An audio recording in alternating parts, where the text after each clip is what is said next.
अब क्वेश्चन आता है कि 1 कूलम्ब चार्ज क्या है।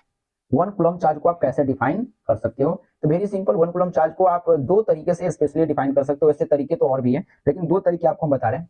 एक तो अभी इलेक्ट्रिक फोर्स के अकॉर्डिंग बताएंगे और एक आपको करंट के अकॉर्डिंग बता सकते हैं। तो देखो करंट के अकॉर्डिंग अगर हम बोलते हैं तो अगर किसी क्रॉस सेक्शन से अगर कोई वायर है, कोई तार है, जैसे कि मान लो एक ये वायर है और इस वायर से 1 एम्पियर का करंट फ्लो कर रहा है इस वायर से। तो अगर 1 एम्पियर का करंट फ्लो कर रहा है तो किसी खास क्रॉस सेक्शन यहां से यहां एक पॉइंट डाल दे और ये करंट कुछ ऐसे जा रहा हो, तो 1 सेकेंड में जितना चार्ज इधर फ्लो करेगा वही चार्ज 1 कूलम्ब होगा। बात समझ में आई? तार में 1 एम्पियर का करंट हो और टाइम 1 सेकेंड हो, तो 1 सेकेंड में कितना क्रॉस सेक्शन एरिया को कितना करंट पार करेगा? 1 coulomb, that is equal to 1 coulomb. ऐसे डिफाइन कर सकते हैं।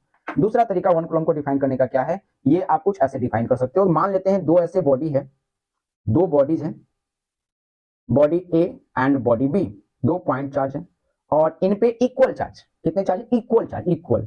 तो मान लो फर्स्ट वाले पे क्यू चार्ज है तो सेकेंड वाले पे भी क्यू चार्ज, और इसे जो है एयर में लगभग वैक्यूम मान के चलो, उसमें इसे 1 मीटर के डिस्टेंस पे रखा हुआ है, ठीक है, और चार्ज क्यू है दोनों पे, और क्यू का जो वैल्यू है ये 1 कूलम्ब है। मान लेते हैं क्यू का वैल्यू कितना है? 1 कूलम्ब। तो ये फोर्स एक दूसरे पे कितना लगाएगा? तो फोर्स यहाँ पे लगेगा के Q1 Q2 divided by are square. के का वैल्यू आपको पता है 9 into 10 to the power 9, and Q1 भी 1 कूलम्ब, Q2 भी 1 coulomb, divided by distance 1 metre का स्क्वायर हो जाएगा, that is equal to 9 into 10 to the power 9 Newton.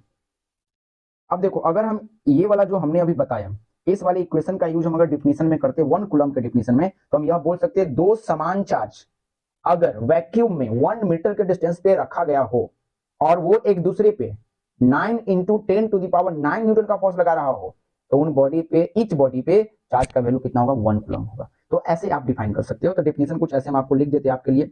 Definition ऐसे लिखोगे, when two bodies have similar charges, दोनों बॉडी पे क्या सिमिलर चार्ज है, are placed at distance 1 meter and they experience an electric force of magnitude 9 into 10 to the power 9 newton, then the charge on each body is called 1 coulomb of magnitude। ठीक ना? एक चीज और यहाँ पे add करना चाहिए, क्या कि वैक्यूम में होना चाहिए। when two bodies have similar charges are placed at 1 meter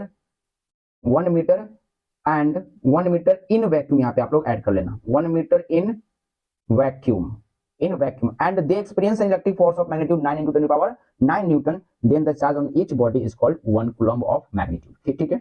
दूसरा जो है आप कैसे लिख सकते हो? एम्पियर के फॉर्म में, the amount of charge is passed through a cross sectional area of a wire having current 1 ampere in 1 second is called 1 coulomb charge। तो इस तरह से आप डिफिनेशन दे सकते हो 1 coulomb चार्ज का। क्लियर हो गया? और पहले वाले डिफिनेशन में आप कुछ ये इक्वेशन आप बना सकते हो, फर्स्ट वाला ये डिफिनेशन हो गया, समझ में आ गया?